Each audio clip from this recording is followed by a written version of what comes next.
नमस्कार। मोर लिखला कविता जहाँ भी गोटे कौन कवितार ना देख माया संसार।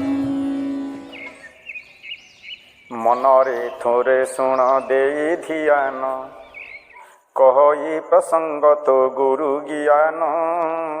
मनरे थोरे शुण दे ध्यान आसीछु संसार को जीवु बोली कुटुंब परिवार करिबे कली। माया जाल रे तुए छंदे होइण सबको मोर मोर कहिलु जाण। किए तो पिता माता किए सोदर अंतकाल रे तोते करिबे पर। धन रत्न को मन बांधिलु आंट बोहित नेबे सबु आसीण खंट।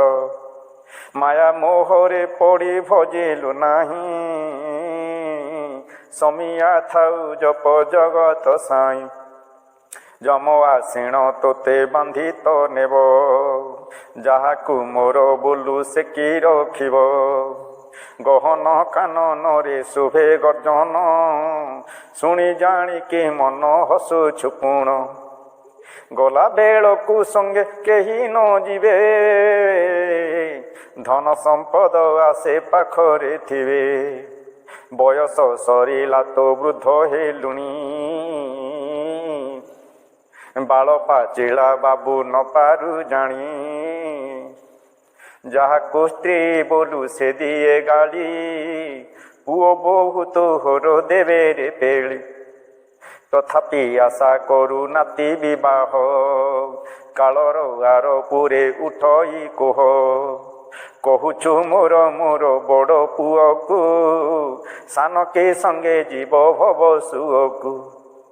माया ममता डोरे पड़ी जाल डोरे पड़ी जाल जमत न जाणई युवक बाल। जेबे पूरीब कालू आसीब काल तली तलांत करी धरिब बाल।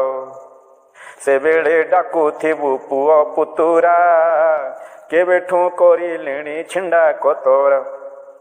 तेणिकी मन बाई मन रे सोच जगन्नाथ को भजन पांची पेंच। तेणिकी मन बाई मन रे सोच जगन्नाथ को भजन पांची पेंच। कला कान्हू अटंती सबु तोहरी भज भज रे मन बांको बिहारी। कला कान्हू अटंती सबु तोहरी भजरे भज मन बांको बिहारी। मनरे थरे शुण दे ध्यान कही प्रसंग तो गुरु ज्ञान। कही प्रसंग तो गुरु ज्ञान।